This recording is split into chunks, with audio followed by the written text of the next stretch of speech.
This happened during a summer when I was about 11 years old. I was at my father's house, sitting on the couch in the living room. My dad worked a lot, so I was often home alone. I was casually watching movies when I saw my cat, Bubba, an American blue shorthair, sitting in the doorway of my dad's bedroom, staring at me through the holes of a nearby laundry basket. I called him over to me. That's when the real Bubba walked out from the kitchen entrance, meowing. My eyes immediately widened as I slowly looked. The cat, I thought, was Bubba, was still sitting in the bedroom doorway. I froze. Slowly, I lifted my blanket and held it up beside my left eye, blocking the other cat from view. Not wanting to scare myself even more, I somehow managed to distract myself by going back to my movies until my dad got home at 6:00 p.m. That night when I went to bed, I eventually fell into a light, uneasy sleep. I woke up at around 4:00 a.m. There was a figure standing in my doorway. It was staring at me through the small crack. I could only see part of its face. It was hard to tell if it was a man or a woman, but I assumed it was a man. One eye was open, almost unnaturally so, and yet the rest of its face was completely blank. I froze in place. Without even meaning to, I found myself mirroring its expression, just staring back at it. At first, I tried to make sense of it. I told myself it had to be my dad. Maybe he was just messing with me. So I tried to get a reaction. I made faces at it. Nothing. It didn't move. It didn't react. That's when something clicked. This didn't make sense. Why would my dad wake me up this early? And even if he did, he would never be able to keep a straight face for that long. That's when I realized that wasn't my dad. My eyes widened even more. Slowly and shaking, I reached for my phone, without taking my eyes off it. I opened the camera and took a picture. But the moment I lifted my phone to capture it, it was gone, just like that. I slowly lowered my phone, trembling, trying to understand what I had just seen. Later that day, my sister, who was 17 at the time, came over. I didn't tell her anything about what happened. We spent the day watching movies, together since we were home alone again. At one point, we watched our favorite ghost hunting show. That night, we both went to bed. The next day, my sister told me something that made my stomach drop. She said she had woken up at the exact same time, around 4:00 a.m., and she had seen a figure standing in the doorway. The same spot, the same expression. This time it was staring at her. She said she stayed calm at first, thinking it was just her imagination, maybe influenced by the ghost show we watched earlier. But when I told her what I had seen the night before, she panicked.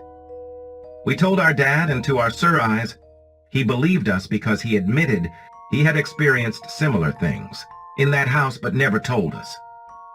To this day, I'm 19 years old, and I'm still shaken by what happened. I try to explain it away. Maybe the cat was just laundry. Maybe the figure was just my brain playing tricks on me. But deep down, I know there's no logical explanation. I've never told any of my friends because I know they wouldn't believe me. It's always just stayed within my Emily. So yeah, this is my story of the copycat that still roams the house. I live in eerie music.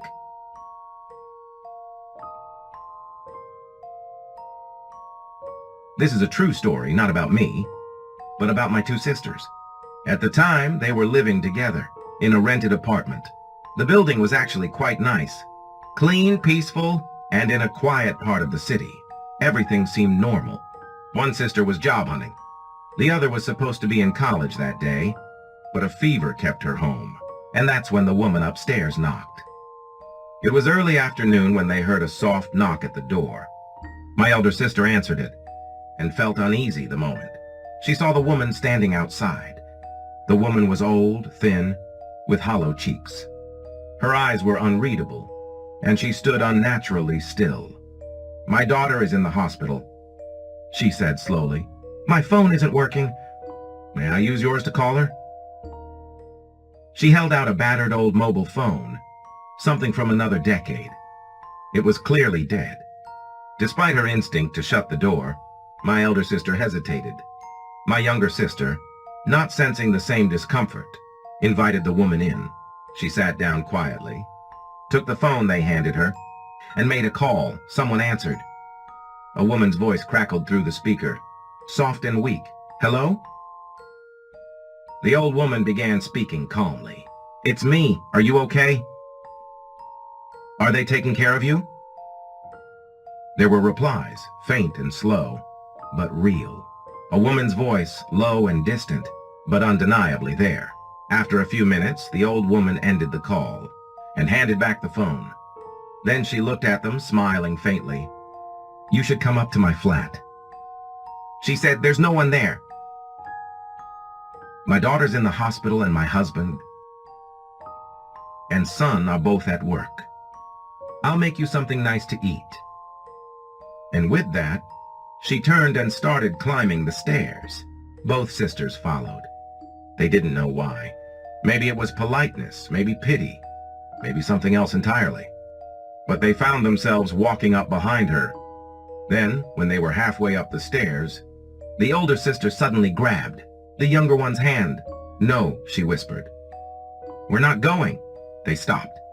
The spell broke. The old woman, now at the top, said nothing. She entered her flat and quietly closed the door. And as soon as she entered, they heard voices. Several men speaking, laughter, movement. But she had said she was alone. The next morning when the maid came, they asked about the woman upstairs. The maid looked uneasy. "She has no children. She said her husband died 10 years ago.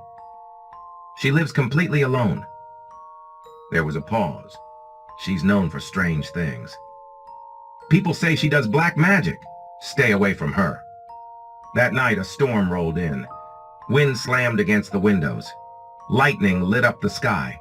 Around 2:00 a.m., one of the windows burst open. My elder sister got out of bed to close it, and happened to glance up, toward the apartment above. And there she was, the old woman, was standing in her window, watching in the middle of the storm. At exactly 2 a.m., she didn't blink. She didn't move. She just stood there, eyes locked on them, as the lightning flashed behind her. The curtain was drawn instantly. She never returned, but something stayed. A feeling, a presence, a quiet weight that settled into the apartment, as if she never truly left, as if she was still watching.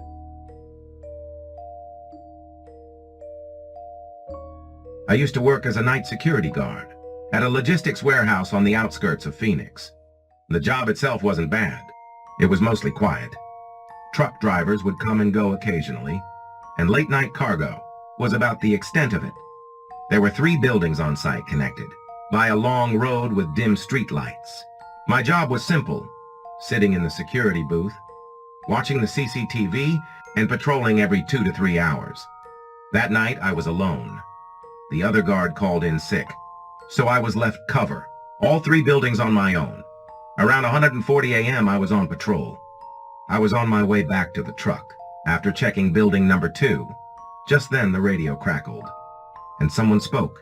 "I see you." A shiver ran down my spine. Since I was working alone, there was no one to radio me. I asked who it was. There was no answer.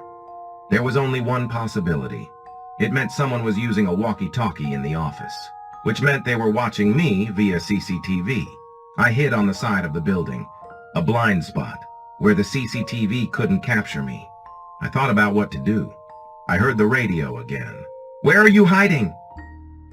I had no idea how he got onto the property. The entrance was clearly locked. Confused, I spoke into the radio. "You must not be here. If you do not leave immediately, I'll call the police." There was silence once again. A short while later, I heard the sound of a door opening and closing in the distance. Judging by the direction and distance, it was the security booth. I quickly got into a truck and headed toward the booth. Then in the darkness I saw the silhouette of someone standing in front of it. He ran toward the back of building number 1. I drove slowly toward the booth in the truck. A walkie-talkie lay on the ground. The door was open. I grabbed the baton my belt and slowly stepped inside. Fortunately, there was no one there. However, I noticed something. A small box was sitting on the desk. There was no label on it, just a plain box. But something about it felt wrong, like I shouldn't touch it. I reached for my phone to call the police. That's when I heard something behind me. I froze. Then I slowly turned around. A hand was sticking out from behind the door, and in that hand was a pistol aimed right at me. Then I heard a man's voice say, "Bang, you're already dead." I froze on the spot. My heart started pounding, as if it would burst. A moment later, the hand disappeared and I ran over, closed the door and locked it. Then I called the police. While waiting for them, I hid under the desk and trembled. Sometime later, the police arrived, but they couldn't find. They searched the area, then turned their attention to the box on the desk. One of the officers opened it. Inside was a pistol and a note. It read, "From now on, it's just you and me. A one-on-one gunfight. Let's see who survives in this warehouse before dawn." The police searched the entire warehouse, but couldn't find him. The only thing they found was a hole in the fence. I ended up quitting my job as a security guard.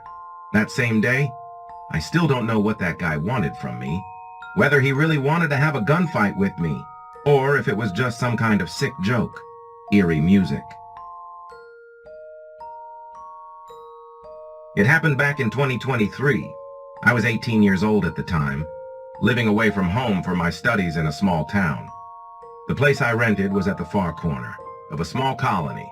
It was a wide area surrounded by walls as a boundary, and the houses were arranged, 4 in each direction, forming a square. The middle area was open and empty, which we used for air drying clothes, or sitting around with friends in the evenings, who also rented rooms there. About the house, each one had 3 rooms and long porches connecting them. Behind our boundary, there were train tracks, so every time a train went by, it was very noisy, and our house used to shake a little. About my story, it happened at night as usual. After eating dinner, I went to bed. Not wanting to study and feeling lazy, I used my phone for a while, and then went to sleep. At some point, I started to wake up around 100 a.m., and I felt like my friend was sleeping beside me. Then I opened my eyes and looked at her, but she wasn't there, fully awake now. I looked around for my friend, but I didn't see her anywhere. Then I don't know why or what I was thinking. I checked under my bed to see if she was there, but she wasn't. I looked around my room. You see, my room wasn't big. It was small with only my bed, a table, and a wooden armoire without doors, so I would have seen her if she was there, but she wasn't. Then I thought maybe she went outside to sit with others, because I could hear some of our friends still outside on the porch due to the summer heat. Then I checked my windows and door, but everything was locked from the inside. I started to become really confused, thinking, how did she leave the room without opening the door? How was that possible? Then, dumbfounded, I sat back on my bed and started to think from the time I went to sleep to when I woke up. Then it hit me. There was no one there to begin with. I had gone to bed alone. It was my room. I didn't have a roommate. I felt so dumb. How could I get so confused? But the feeling of someone sleeping beside me was so real. I swear I felt like we were sharing the same pillow, their head right beside mine. But then I brushed it off, thinking it was because in the past few nights, my sister had visited me and stayed over. After overthinking it for a while, I fell asleep. The next day, I went to my friends, saying good morning to everyone and asking how late they stayed outside. Then I shared my weird experience from the night before, joking that my brain had played a game on me. Then 2 of them looked at me and one said, "I don't think it's just your brain playing tricks on you. I had the same experience a few nights ago. There was someone sleeping beside me." She shared that it wasn't her roommate, because her roommate was back home at the time. But unlike me, she actually saw someone lying right beside her. She was terrified and didn't want to look at them directly, so she closed her eyes and pulled the covers over herself. I felt scared, and after that experience, I started keeping my Holy Bible beside me and prayed before going to sleep to feel safe and protected. I was so glad. It was my first and last experience of something so weird. I hope it never returns again. But sometimes I still wonder what it was. Was it just my brain confusing me? Or something entirely paranormal?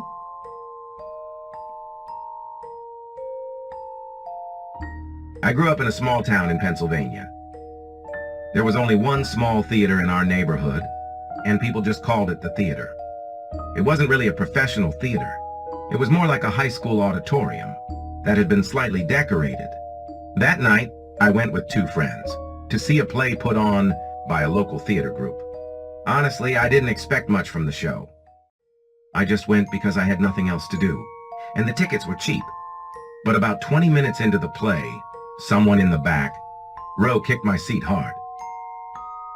First, I didn't turn around. I figured it might have been an accident.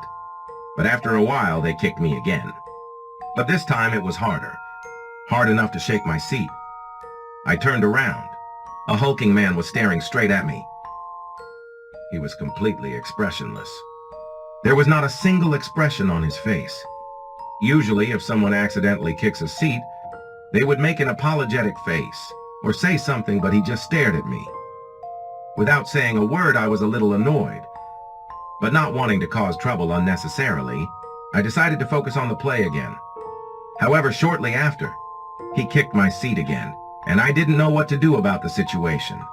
It was still a long time before the play ended, and since I couldn't strike up a conversation with him, I was at a loss. I silently mouthed to him, "Is something wrong?" He stared at me for a moment, then slowly nodded. Anxiety rose deep from within my chest. A moment later, he pointed his finger toward his foot. My gaze dropped, and the moment I saw his foot, I was horrified. A knife was hidden inside his shoe and pants. Then he quietly put his finger to his mouth and gestured for me to stay quiet.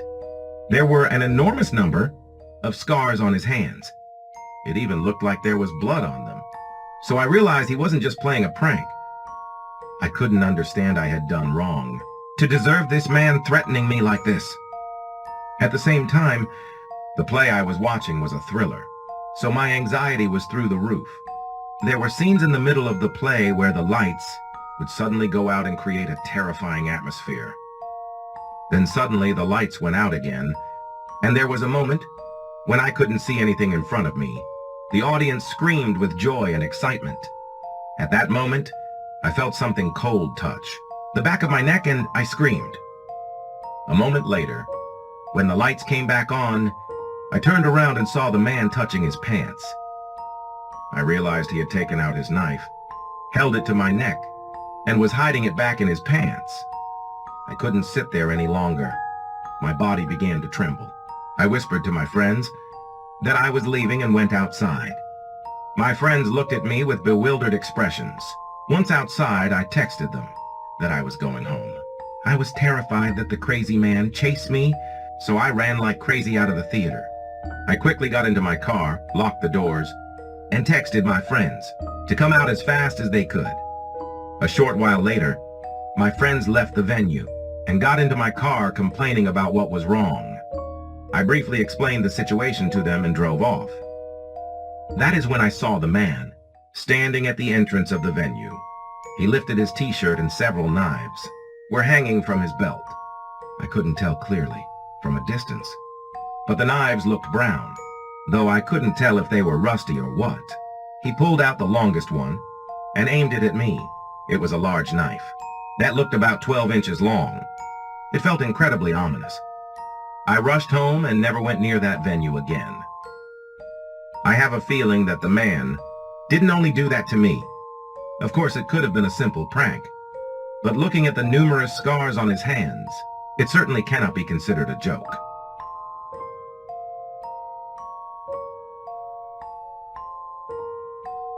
My name is Ayana. I'm 17 years old now, but this occurred when I was 7. We had just moved to a new state. Everything felt off. The streets, the buildings, even the silence had a weight to it. My mom, let's call her Yvonne, was always waiting for me at the bus stop after school, no matter what. It was our routine, comforting and safe. But this day was different. The bus slowed to a stop. The door creaked open, and I stepped off alone. No mom, no familiar face. The wind was sharp, almost whispering, and the sun was just low enough to stretch shadows across the cracked pavement. I looked both ways, empty. Not a single soul. I stood frozen, heart pounding. I remember thinking, where is she? My tiny fingers clutched my backpack as I took slow steps toward the gas station a few blocks away, the only place I recognized. That's when I saw him across the street, a man just standing there. He hadn't been there before, I swear it. One moment the sidewalk was empty. The next he was there, like he had risen out of the shadows. His clothes were dark, his face hard to make out, but I could feel his eyes on me, unmoving, watching. He didn't blink, didn't speak, didn't take a single step. Every hair on my body stood up. My instinct screamed, "Run!" So I did. I sprinted toward the gas station, lungs burning, eyes stinging from fear. My legs moved on autopilot. All I could think was, don't let him follow. Don't look back. Inside the gas station, I found a corner and dropped to the floor. I pretended to cry, not because I wanted attention, but because I was too afraid to ask for help. 3 older women were nearby. I hoped they'd come over, and they did. They asked questions. Where's your mom? Where do you live? But I didn't have answers. We had just moved. All the buildings looked the same. They were about to take me to the police when a car screeched to a stop outside. It was an Uber, and my mom jumped out, tears already falling from her face. She ran in and grabbed me like she thought she'd never see me again. That night, she told me the truth. She had a job interview and got stuck in traffic. When she finally arrived at the bus stop, I wasn't there. She panicked. She looked everywhere. Then that man appeared across the street. He pointed and said she ran towards the gas station. That's it, just that one line. My mom looked up to thank him, but he was gone. Not walking away, not turning a corner, just gone. To this day, we don't know who he was, but I remember what I felt when I saw him, and I'm not sure if he was trying to help me or watching me or something else.